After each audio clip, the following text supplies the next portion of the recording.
2026-এ যেই নির্বাচনের কথা আপনি বলছেন, এটা আসন বন্টনের নির্বাচন, যেটাকে আপনি অন্যভাবে বলতে পারেন নির্বাচন নয়, প্রহসন।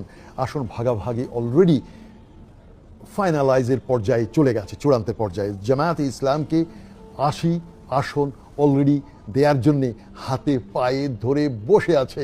80 আসন, 80, যেটাকে ইংরেজিতে বলা 80 সিটস। আর চিলড্রেন পার্টি, যেটা ন্যাশনাল চিলড্রেন পার্টি, তাদেরকে 8টা সিট এখনো পর্যন্ত কনফার্ম করে রেখেছে। আর বিএনপিও চাইছে মেজরিটি তারা পাওয়ার নিতে। তবে আবার বলে রাখছি, যিনি ক্ষমতায় আসুন, জামায়াতে ইসলাম,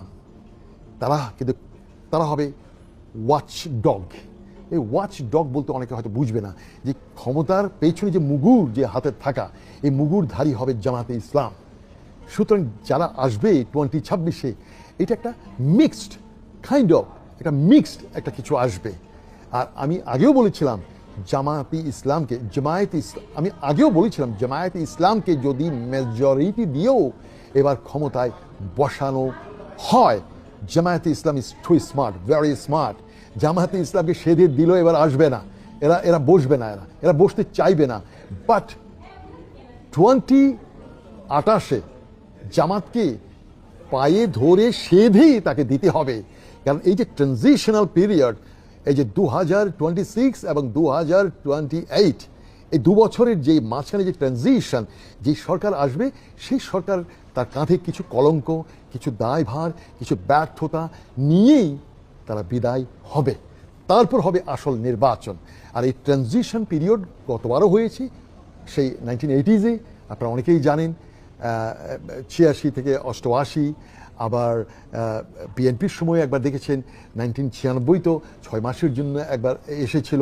এইভাবে কিন্তু খণ্ড সময়ের জন্য কিন্তু অতীতেও বিভিন্ন দল ক্ষমতায় এসেছিল। আর আপনি জাতীয় পার্টির কথা বলছিলেন, জাতীয় হেজড়া পার্টি, সেই গোলাম, আমি বলবো এ হলো দাদাদের চাটুকার, নির্লজ্জ একটা বেহায়া। প্রেসিডেন্ট এরশাদের কিছু নৈতিকতা ছিল, যদিও বেশিরভাগ ছিল তার বিশ্ব বেহায়া। আর তার জিন্দা যে ভাইটা আছে, ও ছিল বিশ্ব বেহায়া। আর এই গোলাম কাদের, এ হচ্ছে মহা বিশ্ব বেহায়া, নির্লজ্জ, দালাল, চাটুকার।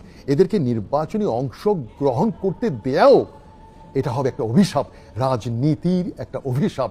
জাতীয় পার্টিকে ব্যান করা অত্যন্ত জরুরি। কারণ এই রাজনীতিকে আর কলঙ্কিত হতে দেওয়া যায় না। প্রকাশ্য দিবালোকে এই গোলাম দিল্লি থেকে এসে